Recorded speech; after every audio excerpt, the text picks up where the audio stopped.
Did you know that there's a chance that Rome Total War units could have cost food as well as gold?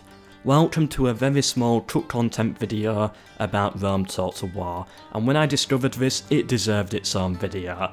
So this may have come into place during the alpha or beta stage of Rome Total War's development, and as you can see on this image here of beta Rome Total War, there's a food icon next to the settlement. I've discussed this image before, so I'm not going to go over it again, but yeah, as you can see, there's a small yellow icon which looks like a piece of wheat sort of thing. Now, I assumed that just to mean the population is growing, but it stands out a little too much, I think. I don't know, I thought there might have been some interesting food mechanic or something different, and then I found this. This file here covers every single unit and all their stats, their attack, their cost, their traits, everything about them that you need to know. Even their morale it shows if you're interested in looking into that.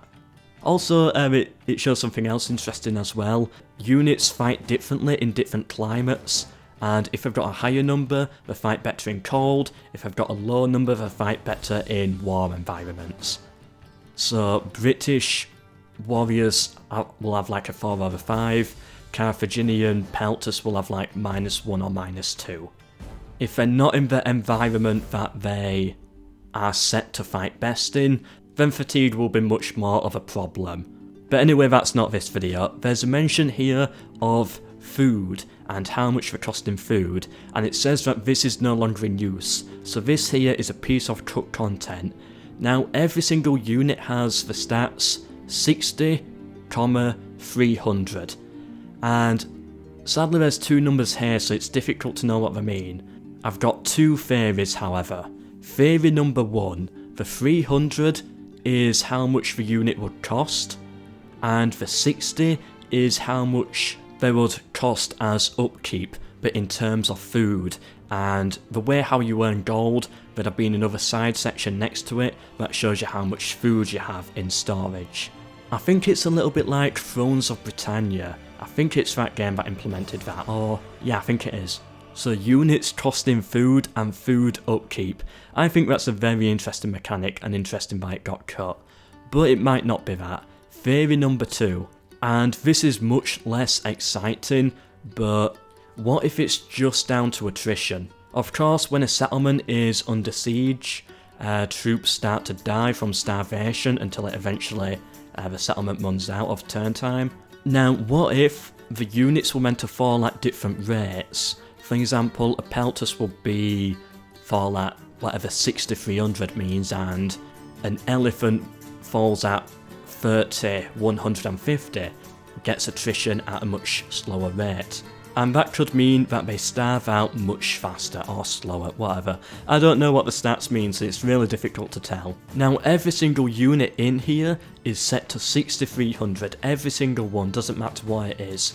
So theory number two is very simple, and it's that different units would die quicker or slower when the settlement is under siege. But they realised that this is just a pointless thing, so they set it all to be exactly the same, 60, 300, and all units just end up dying at the same rate. Those are my two theories. As I said, very short video. There's really not much more to talk about, but it is a very interesting mechanic. What do you think? Do you think it was people starving in settlements and the rates that they die? Not the most interesting one, but still it's cut content, I guess, and could have been used by modders. Or do you think it's theory one, and that units actually would cost food and you can bank food as well in some Thrones of Britannia style way? Or I don't know. Imagine if you run out of food and it uses the deserting mechanic from Medieval 2 Total War, when you send an army on a crusade but you go the other way, and when you run out of food, troops start to die on the field, just in general campaign. Like how they desert in the crusades. Ooh, that could be interesting. You'd really have to watch your food if that's the case. Have certain settlements focus on food. I would have probably liked that, that could have been interesting, but very difficult to implement, and that's probably why it got cut. Or do you think it's something else? entirely.